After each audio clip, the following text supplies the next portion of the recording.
Hello everyone, this is the last section of the mock paper for the SMO Junior, and we'll be going through the last 5 problems. In case you somehow stumble upon this without having seen the first 4 videos, please do try the questions on your own first before watching these, and if you have already tried them but are looking for solutions to the earlier problems, you should be able to find them elsewhere in this same playlist. Alright, so let's begin with question 21. Find the last digit of 2022 to the power of 2023 to the power of 2024. Now take note that whenever you see this so-called power tower, the higher exponent should be calculated first, meaning that you calculate from top to bottom, not bottom to top. So we want the last digit of this. We know that the last digit, actually this doesn't matter, right? It's just 2 to the power of the thing on top that matters for last digit. Now if you write down the pattern of last digits, the pattern for powers of 2 is just 2, 4, 8, 6, repeating. So it repeats after every 4 steps.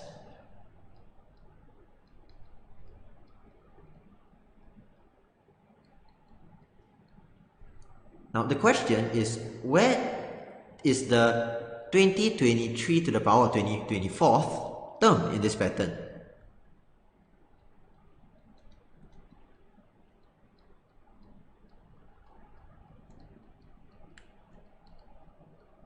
So that is the new question we have to answer. And to answer that question, what I need to answer is, what is this divided by 4? What's the remainder?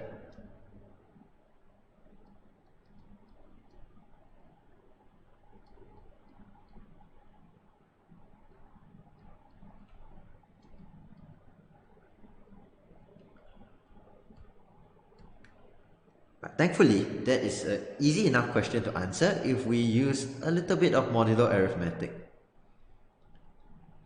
Because for 2023, now the divisibility test for 4 is just the last 2 digits, right? And 23 divided by 4, the remainder is 3. But we can go a step further and move the 3 to -1 modulo 4. So this is just 1 mod 4. So therefore, it means that the remainder when 2023 to the power of 2024 is divided by 4 is 1. And if it is 1, then it means that it will be the first term in the pattern. So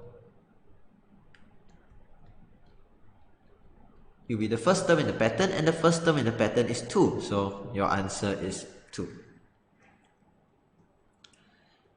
Now, you can actually repeat this for even larger towers, but that is quite unlikely to be asked because there is a bit of diminishing returns. After you have a huge tower, most of those on top don't matter anymore. Right? For example, if I change this to another layer of 2025, the answer would still be exactly the same. Okay, so on to question 22. How many ways are there to select 6 integers, not necessarily distinct, between -2 and 2 inclusive, such that their mean, median, and unique mode are equal? So take note of this, right? That when it says unique mode, it just means that the mode is unique, so only one number appears the most number of times. It cannot be that there are 2 different numbers that each appear 3 times, for example. That would not give you a unique mode. That will give you 2 modes. Now, I think we can split this up into different possibilities for this equal value. So if they're equal to 2 is the simplest example. Because if they're equal to 2 and the mean is 2 and the maximum allowed is 2, you can only have 6 2's. That's the only way that you can have this total up to 12. So there's only one way.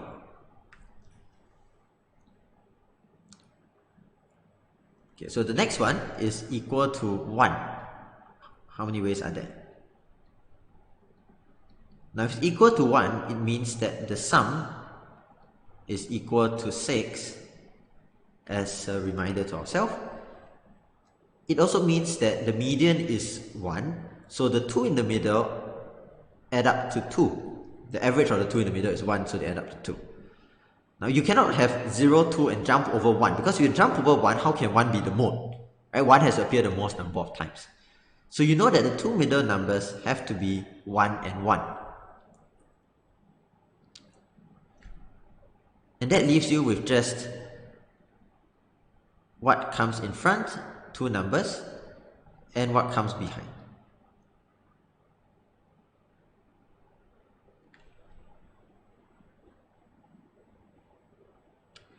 So there are a few different ways in which this can happen. If you put all ones, of course that will work. You can keep the sum the same by shifting it to 0, 1, 1, 1, 1, 2.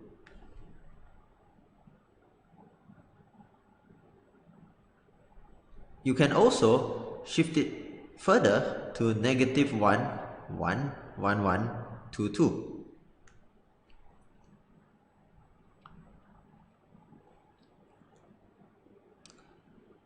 Yeah, and there's basically nothing else you can do on the right side except for 1, 1, 1, 2 and 2, 2, right? Because it has to be at least 1. So you cannot do something like 0, 0, 1, 1, 2, 2, because that would make the 1 appear twice, the 2 appear twice, and the 0 appear twice. So there are just 3 possibilities now here. Now the last one would be equal to 0. And I say last one, you might say, have you not forgotten something? Isn't there -1 and -2? Indeed there is. But those would be the same as this. -1 would also give you this, and -2 would also give you this, because it would just be a negative version. So equal to 0 is what we need to check. And yeah, I'll write it like this again. The two middle ones, just as before, must give you 0. And what are your choices? So you can do this carefully. If the things on the right are 0, 0, then you can have this. You can have 0, 1. And then 0, -1 is the only way. You can have 0, 2. And then now the other two add up to -1. So, sorry, add up to -2. So you can do it like this or like this.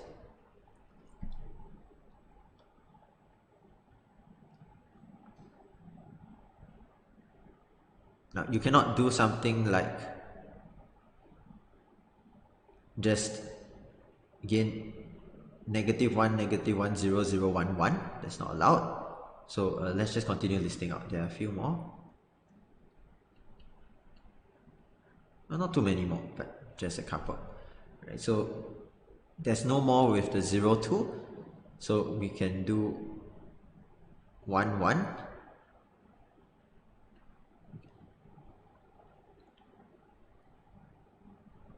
Can do 1, 2.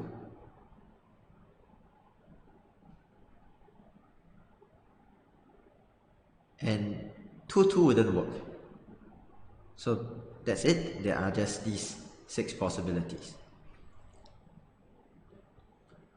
Okay, so it means that you have got a total of 1, 3, 6, 3 and 1, which is 14 different ways to do this.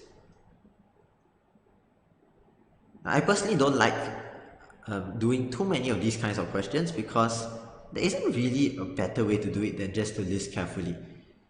But at the same time, if you are doing the SMO and you have ran out of questions that you know how to solve, this is the sort of question where you wouldn't mind just spending a good 5 extra minutes to be very sure that your answer is correct by just, listing out very carefully one by one and just checking that you haven't missed anything out.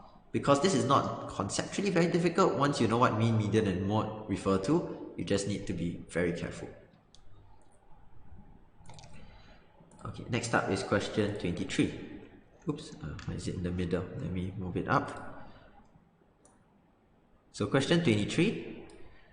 Determine the number of ordered pairs of integers xy which satisfy 5x squared minus 8xy plus 5y squared equals to 225.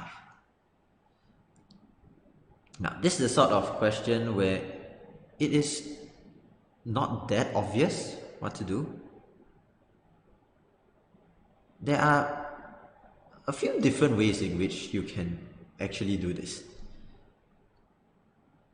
One way is to say that based on this 5x squared, 5y squared, and 225, either x or y must be a multiple of 5. And then you can split into cases based on that.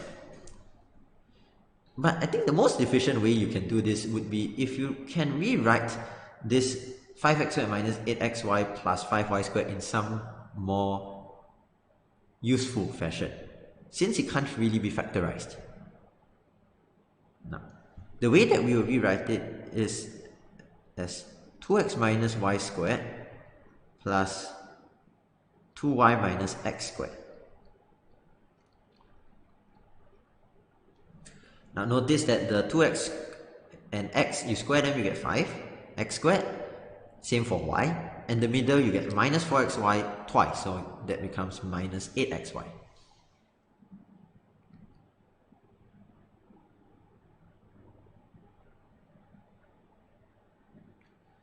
Okay, now what do we do with this being equal to 225? Well, I'm just looking for two square numbers that add to 225, and 225 itself is 15 squared. So you have a few possibilities here, right? You can have 0, 15, or minus 15, you can flip it around as well. But there is another way that you can have two square numbers adding up to 225. If you check carefully enough, it can also be equal to 144 plus 81, which is 12 squared plus 9 squared. So that would be another possibility where you can have 12, 9, and 9, 12. And yeah, actually there are all the different combinations of plus or minus. I'm not going to write down so many of them, otherwise we'll run out of space at the bottom of this page. We see here that altogether we have got 4 and then 4 and 4. So there are actually 12 possibilities. And maybe the issue is that we're not so sure whether they all work, right? And there are quite a lot of them to check. So how do I know that each one of these would give me a valid pair of integers xy? How do I know that? Well, if you don't want to go through all this manually, one way to do it is just to solve the general equation, like just 2x minus y is a, 2y minus x is b. And then just solve for x and y in terms of a and b, so that we know which of these will give me a valid solution. So if we take the first one and add 2 times to the second one, you get 3y equals to 2b plus a. So y is 2b plus a over 3. Likewise, if you take 2 times of the first one and add it to the second one, you get 3x equals to 2a plus b. So x is 2a plus b over 3.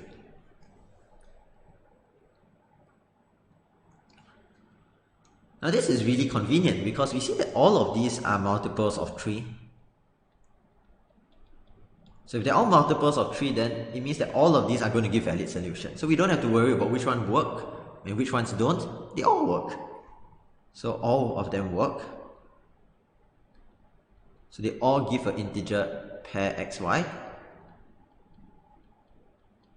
And so there are actually going to be 12 pairs. So what I'm doing here is making sure that they all actually work, and indeed they do.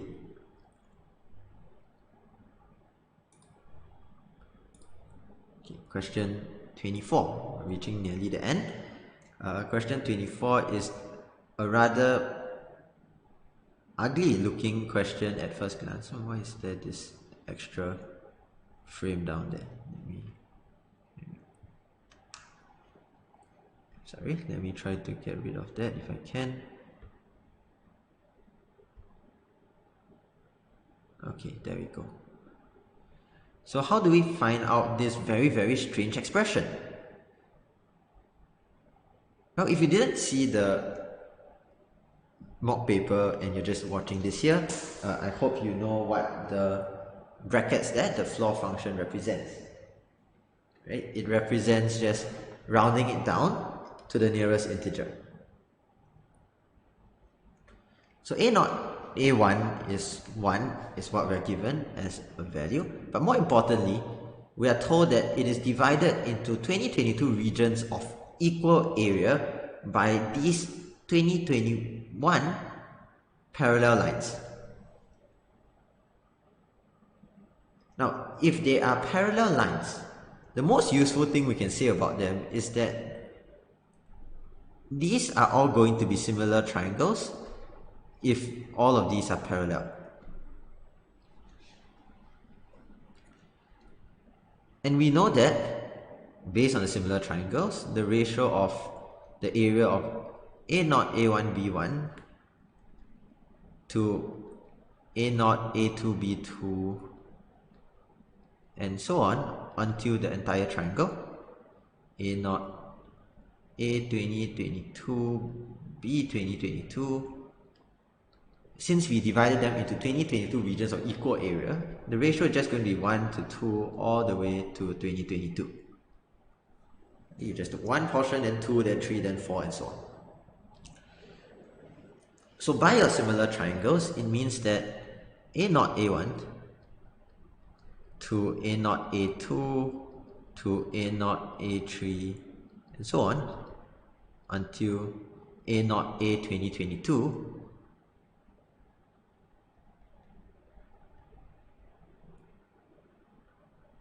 that will be the ratio of their square roots,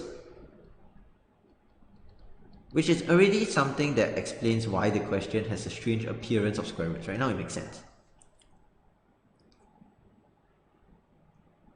And A0, A1 is actually 1. So in fact, this is just a ratio, but these do tell you what all the individual lengths are. So A0, A2 is square root 2.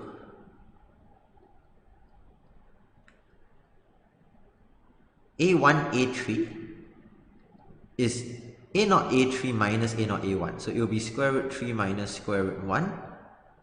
A2, A4 would be square root 4 minus square root 2, and you get the idea.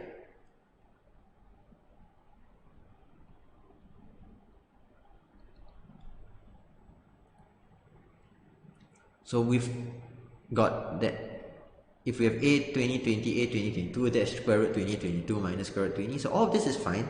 We just need to check. So what does this actually become? So let's calculate this. You get square root 1 times square root 2 plus square root 2 times square root 3 minus square root 1 plus square root 3 times square root 4 minus square root 2, and so on until square root 2021 square root 2022 minus square root 2020. Now if you expand this out, you realize that they are going to cancel, right? You have got square root 1, square root 2, and then square root 1, square root 2. Square root 2, square root 3, and square root 2, square root 3. And so everything cancels except for this last one. So you get square root of 2021 times 2022. And finally, you are asked to round this down to the nearest whole number. Obviously, this is going to be between 2021 and 2022. So therefore, the answer is 2021.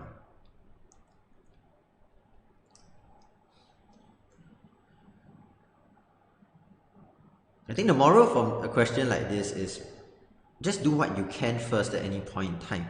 Because if you started off with the expression at the end, you may be very baffled for how can that possibly be something I can calculate. But even though we can't handle that initially, we can handle parallel lines dividing into equal areas. So we handle that first, and naturally it would make sense why you see this bunch of square roots there.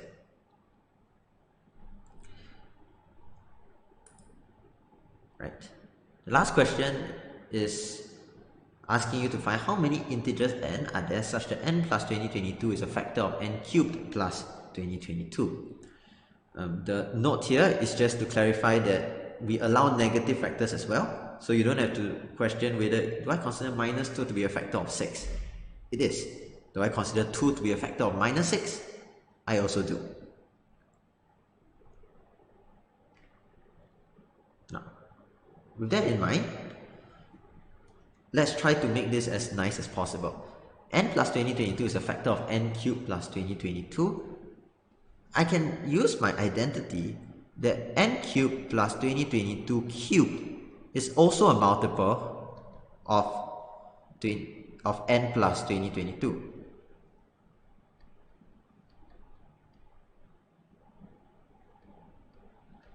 So if n cubed plus 2022 cubed is a multiple, all I need to do in order to make sure that this works is that I need their difference to be a multiple of 2022, of n plus 2022 rather. So the difference between them is 2022 cubed minus 2022.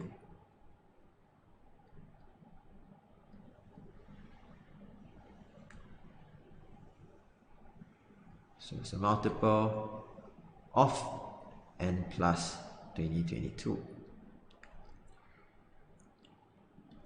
So I need to count the number of factors basically. That will tell me how many values of n plus 22 there are. So how many factors are there of this?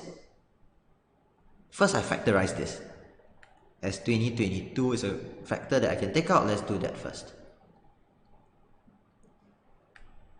And then conveniently enough, we get another difference of squares. 2022 squared minus 1 is 2022 plus 1 and 2022 minus 1. So you get this. So we get our 3 consecutive year numbers, and having said this question, one reason is I wanted to make sure all of you know the factorizations of 2021, 2022 and 2023. For the actual SMO, this is likely to be useful at some point in time because the year number, as you can tell, is always a favorite. So 2022 is 2 times 3 times 337. 2021 is 43 times 47. And 2023 is 7 times 17 squared. And so the number of factors of this, because all the exponents are 1, so this is kind of nice. Right? For counting factors, you take all the exponents plus 1 and multiply. So that will be 2, 2, 2, 2, 2, 2, and 3. So 2 to the power of 6 times 3. This is 192. But the last point is that for this question, negatives are also allowed. So the 192 positive factors, you also have 192 negative factors. So your answer would be a further 2 times of that.